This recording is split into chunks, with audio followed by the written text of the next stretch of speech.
ଶାନ୍ତିକୁଞ୍ଜ ହରିଦ୍ୱାରରୁ ପାଳ ଆସିଲା ପବିତ୍ର ଜ୍ୟୋତି କଳସ ଯାତ୍ରା ରଥ।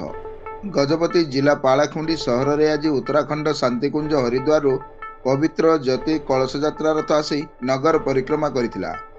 ଶାନ୍ତିକୁଞ୍ଜ ହରିଦ୍ୱାରରେ ଅଖଣ୍ଡ ଜ୍ୟୋତିକୁ 7 ବର୍ଷ ପୂରଣ ହୋଇଥିବା ବେଳେ ଏହି ରଥ ଦେଶ ସାରା ଭ୍ରମଣ କରୁଛି। ଚଳିତ ମାସ 4 ତାରିଖ ଠାରୁ ଆଜି 14 ତାରିଖ ଯାଏଁ ଉକ୍ତ ରଥ ଗଜପତି ଜିଲ୍ଲାର ମୋହନାଠାରୁ ଆରମ୍ଭ କରି ବିଭିନ୍ନ ବ୍ଲକ ଗ୍ରାମ ପରିକ୍ରମଣ କରି ଶେଷରେ ପାଳାଖୁଣ୍ଡି ଗାୟତ୍ରୀ ପ୍ରଜ୍ଞାପୀଠଠାରେ ପହଞ୍ଚିଥିଲା।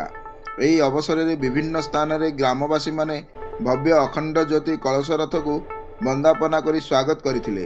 ଏହି କାର୍ଯ୍ୟକ୍ରମରେ ହୃଷିକେଶ ରାଉତ, ଲକ୍ଷ୍ମୀନାରାୟଣ ମହାରଣା, ରାମହରି ପଟ୍ଟନାୟକ, ଶିବପ୍ରସାଦ ପଟ୍ଟନାୟକ, ସୁରେନ୍ଦ୍ର ଗୌଡ଼ଙ୍କ ସହ ପାଳାଖୁଣ୍ଡି ଗାୟତ୍ରୀ ପ୍ରଜ୍ଞାପୀଠର ଅନ୍ୟ ସଦସ୍ୟ ଏବଂ ସଦସ୍ୟମାନେ ଉପସ୍ଥିତ ରହି ଏହାର ପରିଚାଳନା କରିଥିଲେ।